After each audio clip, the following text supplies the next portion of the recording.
Assalamualaikum warahmatullahi wabarakatuh. Selamat pagi anak-anak.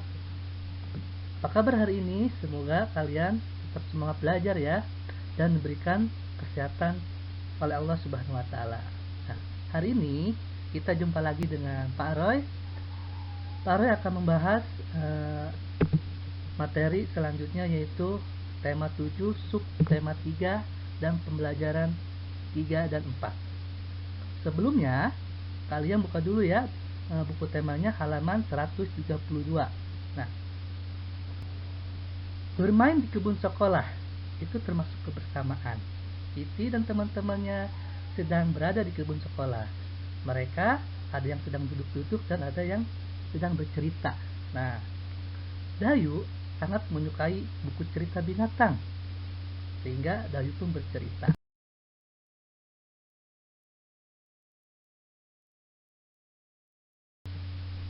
Nah, buku cerita yang disampaikan oleh Dayu itu tentang kupu-kupu berhati mulia. Nah, dikisahkan pada suatu hari yang cerah, ada seekor semut berjalan-jalan di kebun sekolah. Dia sangat senang karena bisa berjalan-jalan melihat kebun sekolah yang sangat indah. Sang semut berkeliling kebun sekolah sambil menyapa binatang-binatang yang berada di kebun sekolah itu. Dia melihat sebuah kepompong yang menggantung di ranting. Sang semut pun mengejek bentuk kepompong yang jelek dan tidak bisa pergi kemana-mana. Hei kepompong, alangkah buruk nasibmu. Kamu hanya bisa terdiam dan tergantung di situ. Ayo jalan-jalan, lihat kebun sekolah yang luas dan indah ini. Bagaimana nasibmu bila ranting itu patah, kepompong itu hanya terdiam. Hingga pada suatu hari, semut berjalan-jalan di kebun sekolah itu. Karena hujan, kebun sekolah itu dipenuhi lumpur sehingga semut pun tergelincir dan jatuh ke lumpur. Semut itu pun jatuh. Semut itu berteriak minta tolong sekencang-kencangnya. Tolong, bantu aku. Aku mau tenggelam. Tolong, tolong, tolong aku. Untunglah saat itu ada seekor kupu-kupu terbang melintas. Kemudian kupu-kupu itu pun menjulurkan sebuah ranting ke arah semut. Semut, peganglah erat ranting itu. Nanti aku akan mengangkat ranting itu. Lalu si semut memegang erat-erat ranting itu. Dengan sekuat tenaga, kupu-kupu mengangkat ranting tersebut. Kemudian kupu-kupu menurunkannya di tempat yang aman. Semut berterima kasih kepada kupu-kupu karena telah menolong nyawanya. Aku adalah kepompong yang pernah kau ejek, kata si kupu-kupu. Ternyata kepompong yang dulu diejek semut sudah menyelamatkannya. Akhirnya sang semut pun berjanji tidak akan menghina semua makhluk ciptaan Tuhan yang ada di kebun sekolah itu. Singkat cerita, kita dapat simpulkan bahwasanya dari cerita dongeng tersebut kita tidak boleh menghina ataupun mengejek makhluk ciptaan Allah, baik sama teman maupun sama binatang, karena di dalam Al-Quran sudah dijelaskan di surat Al-Hujurat ayat 11 yang artinya, hai orang-orang yang beriman, janganlah sekumpulan orang laki-laki merendahkan kumpulan yang lain. Boleh jadi yang ditertawakan itu lebih baik dari mereka, dan jangan pula sekumpulan perempuan merendahkan kumpulan lain. Boleh jadi yang direndahkan itu lebih baik. Nah, di dalam surat ini isi kandungannya bahwasanya kita tidak boleh menghina satu sama lain. Kita harus saling menyayangi, saling menghormati antar sesama. Nah, dari cerita tadi, tentang dongeng kupu-kupu berhati mulia, situ ada kata sapaan. Nah, apa itu kata sapaan? Kata sapaan adalah kata yang digunakan untuk menyapa seseorang atau pihak kedua, baik tunggal ataupun jamak. Kalimat atau kata sapaan seringkali dipakai dalam sebuah penyampaian kalimat berita, baik di televisi maupun di radio.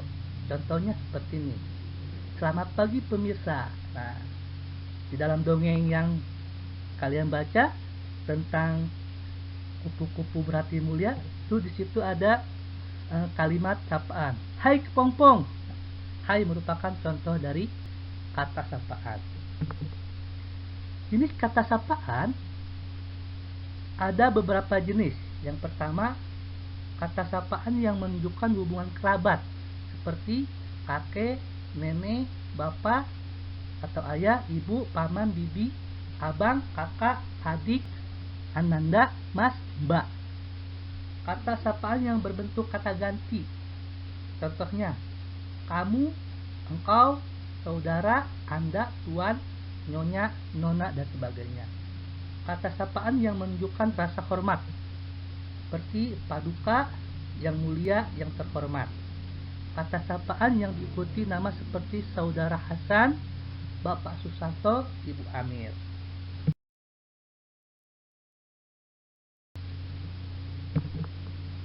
Contoh kata sapaan. Ibu bertanya, pukul berapa ayah akan berangkat di Jakarta? Kata ayah yang digaris bawahi pada kalimat di atas adalah kata sapaan yang digunakan sebagai penyapaan, karena digunakan untuk menyapa orang kedua atau orang yang diajak berbicara. Kata sapaan ini harus ditulis dengan huruf kapital. Ya.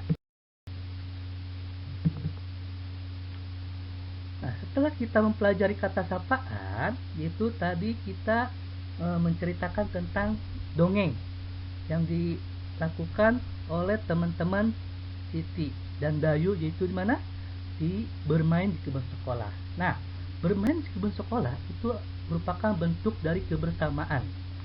Nah, kebersamaan banyak jenisnya. Nah, ada kebersamaan kegiatan di perpustakaan. Ada yang tahu kegiatan di perpustakaan apa aja?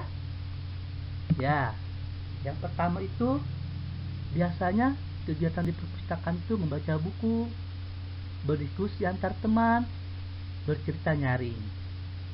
Bentuk kebersamaan berikutnya yaitu bermain di halaman sekolah. Pare tanya, siapa yang pernah bermain di halaman sekolah? Pasti kalian pernah melakukan hal tersebut, baik bermain bola dan sebagainya. Nah, bermain di halaman sekolah identik dengan permainan tradisional. Apakah kalian tahu jenis-jenis permainan tradisional apa saja? Ya, yang pertama itu adalah ular naga. Siapa yang pernah main ular naga? Kedua, petak umpet. Ketiga, congklak. Keempat, jala asin atau taplak meja.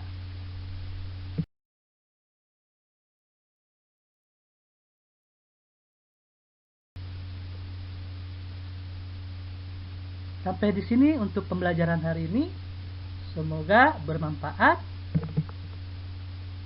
Terima kasih. Wassalamualaikum warahmatullahi wabarakatuh.